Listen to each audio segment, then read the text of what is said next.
anyway, we ask ourselves, what makes you anxious? Why are you anxious? Why do you express concern? Uh, this is a concern and anxiety are things that we as humans live with from uh, early in life to the day they put us down. So we have to deal with it, and uh, you only you can answer what makes you anxious. But we all are anxious about different things, and if you turn over to Matthew chapter 6, verse 19, we'll take a look at how some of the words of Jesus as he sought to dispel this problem. Uh, let's see here. Matthew 6:19. I toyed with the idea of printing all these scriptures out so I wouldn't have to flip back and forth. I didn't do it.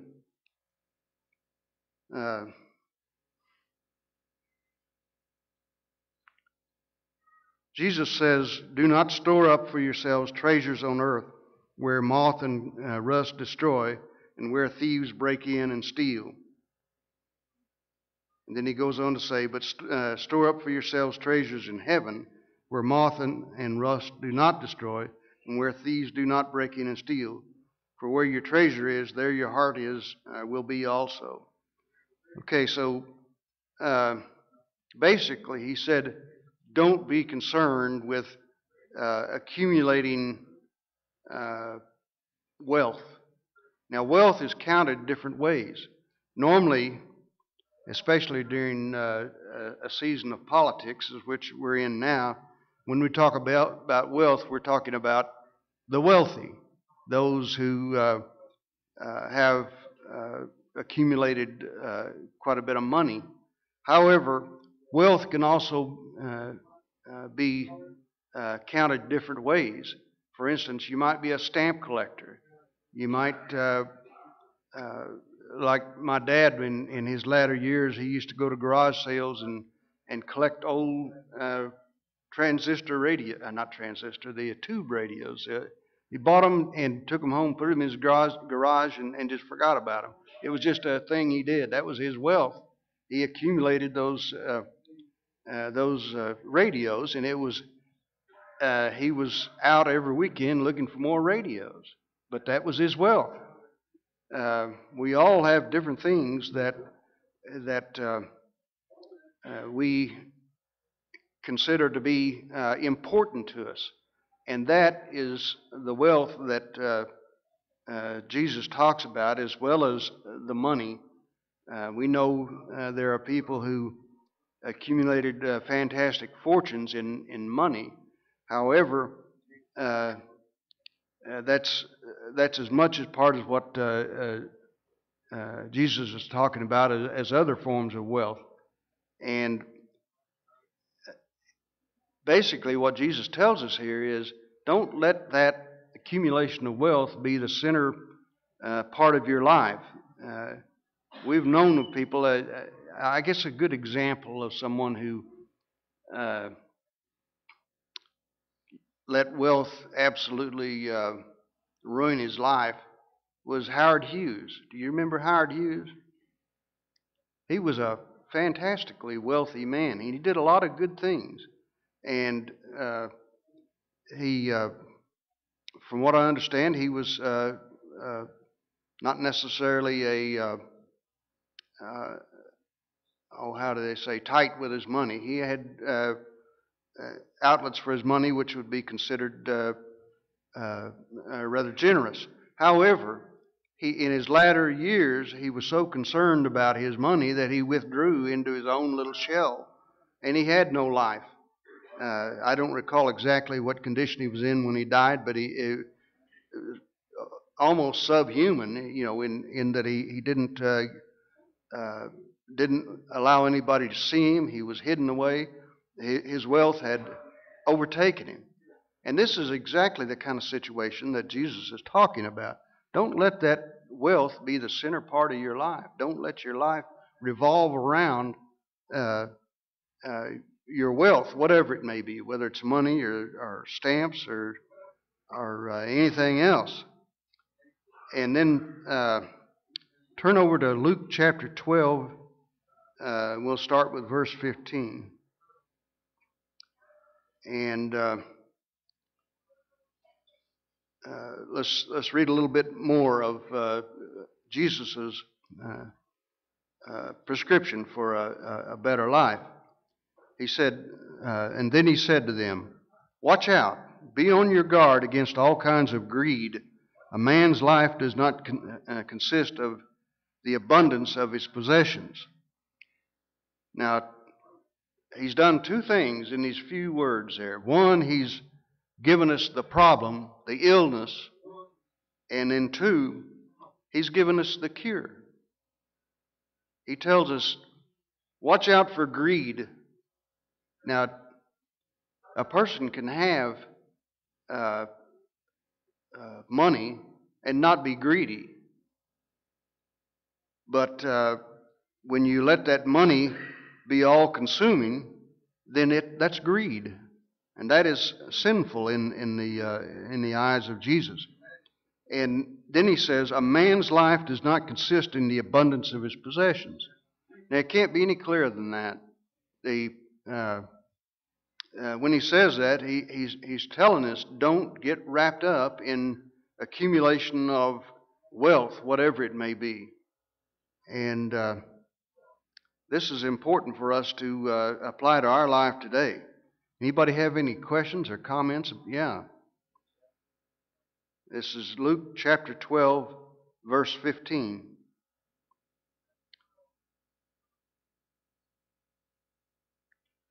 Now, keep in mind that Jesus in these verses did not condemn riches. He didn't. He said, be on your guard against all kinds of greed. Now, you can be greedy with a dime. You don't have to have $1 million to be greedy. But he's saying, be on your guard against greed. So keep that thought in mind. We can all be guilty of greed, regardless of our monetary status. And then after he identified the problem and the what we need to do to make certain we don't get caught up in this problem of greed, he said he told them a parable starting in verse 16. The ground of a certain rich man produced a good crop.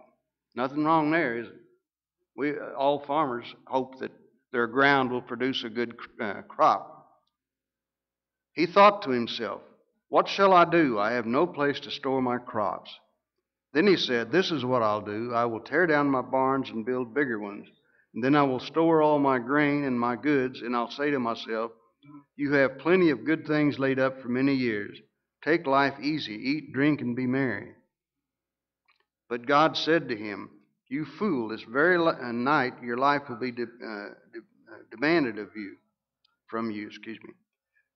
Then who will get what you have prepared for yourself? This is how it will be with anyone who stores up things for himself but is not rich toward God. Now, what was this man's sin?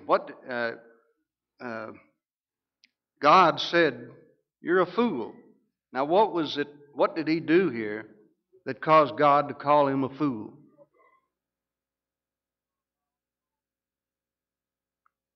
Don't everybody scream out at once. Let's hold it down to a dull roar. Selfish, okay. In what way?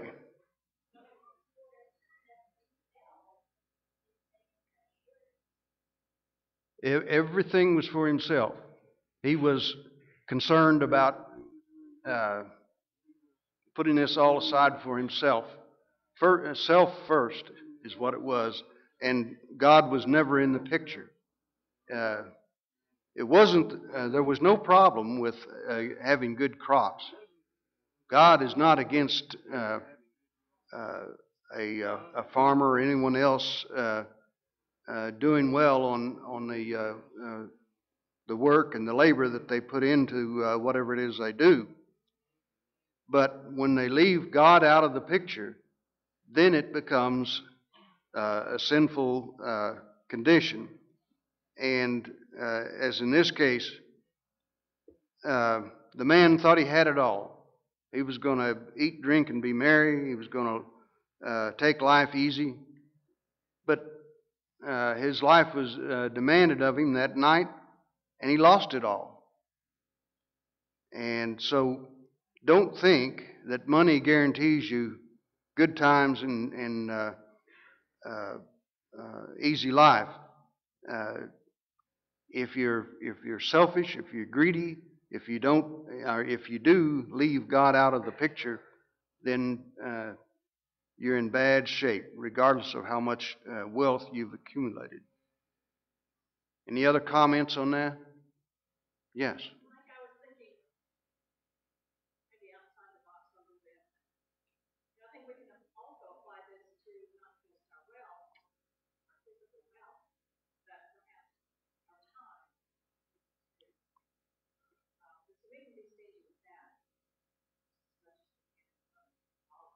Absolutely. Did everybody hear that? We're given so much time, regardless of how long we live. We have so much time, and as our sister pointed out, you can be greedy with your time. Not only the dollar bills that you may have accumulated, but it's the time that you do have. If we don't factor in God's needs into that time, that could be considered greedy or sinful. Excellent point. Any other comments or questions?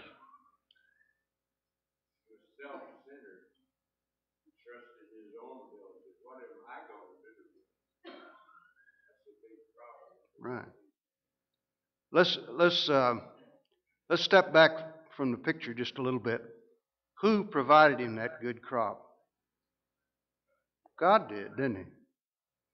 Those crops don't just sprout up just because the man wants them.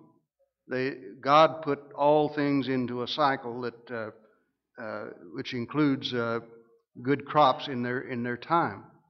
And so the fact that the man had good crops didn't mean that he was a good farmer in and of himself. It meant he was taking advantage of that thing which God had put in place for us to utilize, and that is crops in their season. Thank you.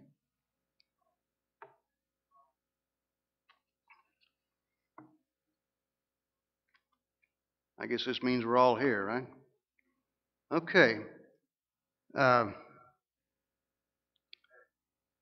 Now, there's another thing that we need to point out, and that is that earthly wealth is temporary by its very nature. It can be, if it's metal, it can rust. If it's concrete, it can break. If it's an American-made car, it's going to fall apart. You know, all these different things that we have to consider. Wealth is temporary. It doesn't matter how much you accumulate. Typically, it means you're going to have to keep accumulating because wealth will disappear by the very nature of the creation. And I say that for this reason. When God created the heaven and the earth, He created something else that we don't think about. But He did just as sure as He created the earth that we walk on. He created time. Before the creation, there was no time. And after Jesus comes again, there will be no time then. Eternity does not involve the concept of time. Once we had time in place, once the earth was created and the clock started ticking, as it were, there was something else that came into place as a result uh, of time. Can you give me an idea of what that was? One other thing that started when the earth was created. Okay, I won't hold you in suspense.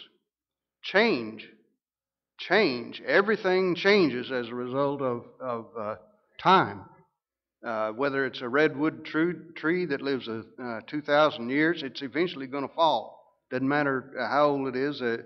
Things come and go. The grass comes and goes. The rocks weather and wash away, become soil.